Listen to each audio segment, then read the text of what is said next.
Hi everyone, I'm Margaret Rogerson, the author of An Enchantment of Ravens, this month's featured book in Uppercase Box.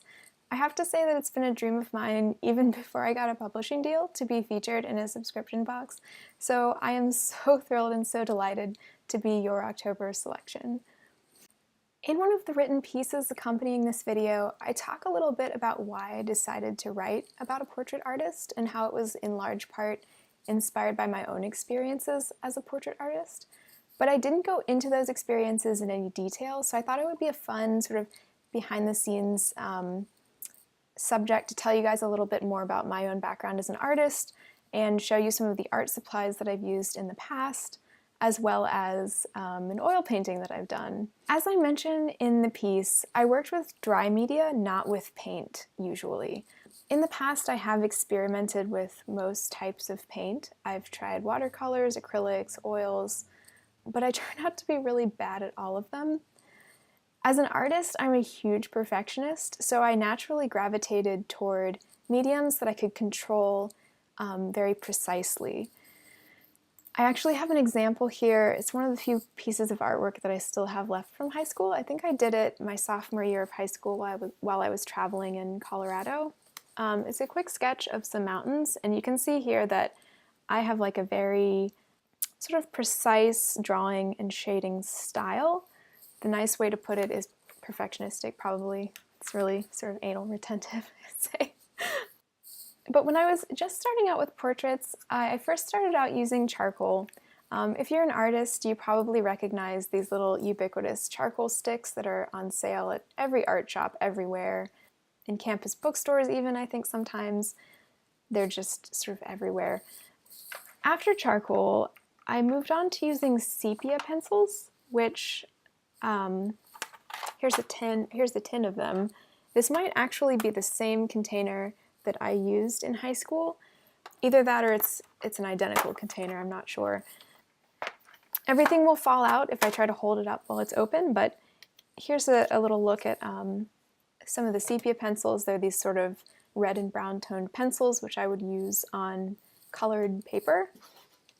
You also have like white to sort of do the highlights, and then there are darker shades of brown and so forth. And sometimes I also used these as well, these little sort of, I'm not even sure what these are actually called. They're not quite pastel, they're not quite charcoal either. They do have a name, but I have long forgotten what it is. So if you are an artist of any kind, or if you've even just dabbled in some art or taken art classes, you probably recognize these really delightful little stretchy rubber erasers that you can pull and stuff. When I was doing research for Enchantment, I sort of hit a snag because I was like, what did artists use as erasers before rubber was invented? So I researched that, and I actually found out that artists used moistened bread to erase their charcoal, which I thought was a very interesting fact, and it did make its way into the book briefly.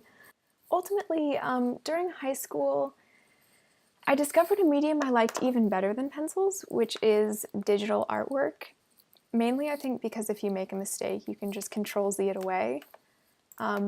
So here's my drawing tablet. This tablet has been my constant companion for, I think, 11 or 12 years.